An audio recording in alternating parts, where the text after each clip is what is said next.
কিছু যখন কিনেই দেবে না তাহলে শপিং করতে নিয়ে যাও কেন? হ্যাঁ, কতবার করে বললাম টপটা আমার পছন্দ হয়েছে কিনি, কিনতেই দিলে না। তোমার সাথে না আমি আর কোনোদিনও কোথাও যাব না। কথা বলবা না আমার সাথে, ওদিকে ঘুরে তাকিয়ে থাকো। দেখো এই রিলসটা। হ্যাঁ, তুমি কি দেখছো? হ্যাঁ, আমি তোমাকে বলিনি, আমি বলেছি না আমি তোমার সাথে আর কথা বলবো না। তুমি আমাকে চেনো না, আমি বেঁচে থাকতে আর কোনোদিনও তোমার সাথে কথা বলবো না। সরো এখান থেকে। কথা না বলে তো আমি আর থাকতে পারছি না, আমার পেটের ভেতর থেকে কেমন গুড়গুড় করছে, এখনই মনে হচ্ছে ফেটে যাবে গো। আইডিয়া।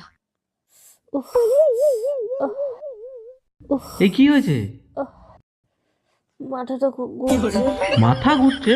উফ, ঠিক আছে ঠিক আছে, তুমি রেস্ট করো, আমার কাঁধের উপর মাথা দিয়ে একটু শোও।